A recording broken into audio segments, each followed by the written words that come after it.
रतनपुर गांव के 3 दोस्त रमेश, सुरेश और मुकेश शहर जाकर पैसे कमाने का निश्चय करते हैं। रमेश, सुरेश और मुकेश बचपन के दोस्त होते हैं और तीनों में बहुत प्यार होता है। रतनपुर गांव में उन्हें नौकरी नहीं मिल रही होती है, इसलिए तीनों शहर की ओर निकल जाते हैं। 4 दिनों तक लगातार बारिश होने से बहुत से लोगों का बहुत नुकसान हो गया है। मेरे पास तो जो बचे खुचे पैसे थे वो भी खत्म हो गए। शहर जाकर कोई नौकरी मिल जाए तो ये गुजारा चले। हाँ भाई, मेरा भी कुछ ऐसा ही हाल है। उस बारिश में तो हमारे घर की फसल भी बर्बाद हो गई। अब घर पर खाने की भी किल्लत होगी। बारिश में तो मेरा आधा घर ही ढह गया। मेरे माता पिता इस इंतजार में हैं कि मैं शहर से कुछ पैसे कमा कर लाऊंगा तो घर को वापस से बनवा लूंगा। वो तीनों चलते चलते एक नदी के सामने पहुंच जाते हैं। उस नदी के ऊपर एक पुल बना था, पर बारिश ज्यादा होने के कारण पुल टूट गया था। अरे भाई, ये पुल तो टूट गया है। शहर तो नदी के उस पार है। अब हम नदी कैसे पार करेंगे? हाँ, यहाँ तो कोई नाव भी नजर नहीं आ रही और हमारा शहर जाना भी जरूरी है। अब हम क्या करें? क्या हमें तैर कर नदी पार करनी होगी? मुझे तो कोई और रास्ता नहीं दिखता। लगता है हमें तैर कर ही नदी पार करनी होगी, पर बारिश के कारण नदी में पानी भी बहुत ज्यादा है, इसीलिए हमें बहुत सावधानी बरतनी होगी। रमेश, सुरेश और मुकेश उस नदी में कूद जाते हैं। नदी में पानी बहुत ज्यादा होता है, इस वजह से उन्हें बहुत परेशानी होती है और जान का खतरा होता है। बड़ी मुश्किल से वो तीनों दूसरे छोर तक पहुंचते हैं। वहां पहुंचते ही सुरेश के हाथ में एक चिराग होता है। सुरेश, ये तेरे हाथ में क्या है? तुझे ये नदी में मिला क्या? हाँ यार, तैरते वक्त ये चीज मुझसे टकराई तो मैं इसे लेकर आ गया। ये देखने में तो किसी चिराग की तरह लग रहा है। क्या हम इसे बेचकर पैसे कमा सकते हैं? ये तो अलादीन के चिराग की तरह लग रहा है। सुरेश, रगड़ के देख, शायद इससे जिन बाहर आ जाए। सुरेश उस चिराग को रगड़ता है और उसके अंदर से सच में एक जिन बाहर आ जाता है, जिसको देखते ही सुरेश, मुकेश और रमेश के होश उड़ जाते हैं। जिसने मुझे बाहर निकाला उसका भला हो। इतने दिनों से उस नदी में मुझे बहुत ठंड लग रही थी और बाहर निकलने का जी कर रहा था, पर कोई मिल नहीं रहा था। हुकुम मेरे आका, मैं आपकी क्या सेवा करूं? सुरेश, मुकेश और रमेश एक दूसरे को देखते हैं और फिर जिन की तरफ अविश्वासी आंखों से देखते हैं। अरे आप लोग बस मुझे देखते रहेंगे कि कुछ कहेंगे भी? हुकुम करिए, आपका हुकुम मेरे सिर आंखों पर। तुम हमारे लिए क्या क्या कर सकते हो? जो आप बोलेंगे वो सब कुछ, पर हाँ, कोई गलत काम नहीं करता मैं। हम सब शहर जाकर पैसे कमाना चाहते हैं, क्या तुम उसमें हमारी मदद कर सकते हो? हाँ, मैं कर सकता हूँ। मैं पैसे कमाने में आप लोगों की मदद कर सकता हूँ। अच्छा, लेकिन कैसे? आप तीनों शहर जाकर होटल खोल लो। मुझे जादुई तंदूरी रोटी बनानी आती है। होटल में मैं जादुई तंदूरी रोटी बनाऊंगा और आप तीनों बेचना। फिर देखना, आपके पास पैसा ही पैसा होगा। पर हम होटल खोलेंगे कैसे? हमारे पास इतने पैसे नहीं हैं। हमें उधार लेना पड़ेगा।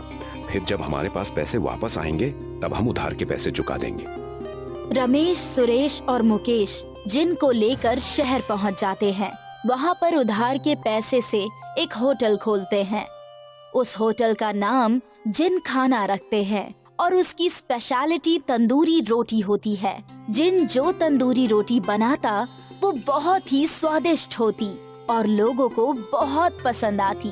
कुछ ही दिनों में उनका होटल बहुत तरक्की कर लेता है और उनकी अच्छी कमाई होने लगती है। उनके होटल पर तंदूरी रोटी खाने के लिए लोगों की भीड़ लगने लगती है। जिन, तुमने तो हमारी जिंदगी बदल दी। तुम्हारी जादुई तंदूरी रोटी तो लोगों को बहुत पसंद आई। तंदूरी रोटी में अलग ही जादू है। हम तुम्हारा एहसान कभी नहीं भूलेंगे। क्या तुम हमें अपनी तंदूरी रोटी का राज बता सकते हो? मेरे आका, ये हम जिन्न लोगों की सीक्रेट रेसिपी है। ये हम आप लोगों को नहीं बता सकते, पर मैं हमेशा आपको ये बनाकर देता रहूंगा और आपका ये होटल हमेशा अच्छे से चलता रहेगा। होटल चलते हुए 1 साल हो जाता है। रमेश, सुरेश और मुकेश के होटल के सामने बहुत पहले से ही एक धीरज का होटल था। उसके मालिक का नाम धीरज था। पहले धीरज का होटल अच्छा चलता था, लेकिन जब से रमेश, सुरेश और मुकेश ने अपना तंदूरी रोटी स्पेशल होटल खोला, तब से धीरज का होटल चलना बंद हो गया। धीरज को इस बात का बहुत आश्चर्य होता था कि आखिर वो लोग ऐसा क्या बनाते हैं कि उनके होटल में इतनी भीड़ होती है। बस अब बहुत हो गया, हमारा धंधा तो बंद होने की कगार पर आ गया है। जब से इन लोगों ने स्पेशल तंदूरी रोटी बेचनी शुरू की है, तब से हमारा तो काम ही नहीं चल रहा। आखिर ये लोग ऐसा क्या स्पेशल बनाते हैं कि इनकी तंदूरी रोटी इतनी बिकती है और लोगों को इतनी पसंद है। अब मैं ये राज पता लगा कर रहूंगा। धीरज रमेश, सुरेश और मुकेश का सीक्रेट पता करने पीछे लग जाता है। वो एक दिन सुबह सुबह उनके किचन में चुपके से घुस जाता है और वहीं बैठ जाता है। वो देखता है कि जिन अपने चिराग से निकलता है और तंदूरी रोटी बनाने लगता है। अच्छा, तो ये राज है।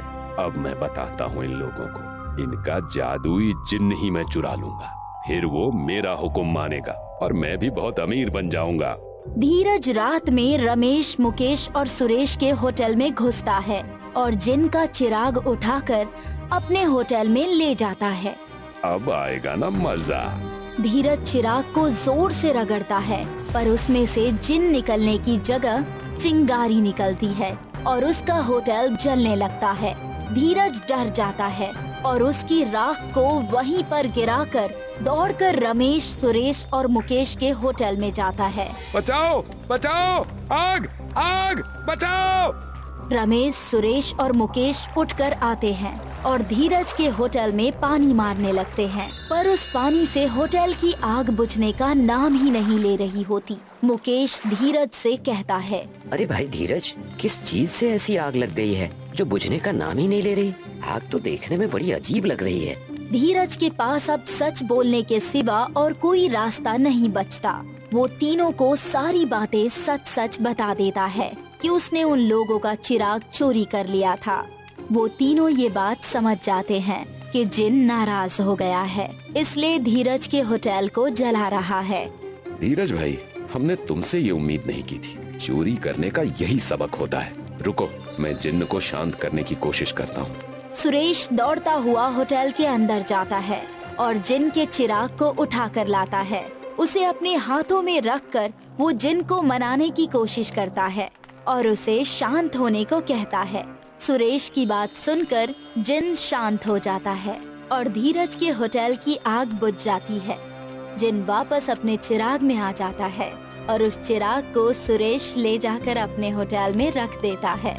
इसके बाद धीरज भी समझ जाता है कि चोरी से कभी भी सफलता हासिल नहीं की जा सकती और वो भी अपने होटल में और मेहनत करने लगता है और रमेश, सुरेश और मुकेश भी खुशी खुशी रहने लगते हैं।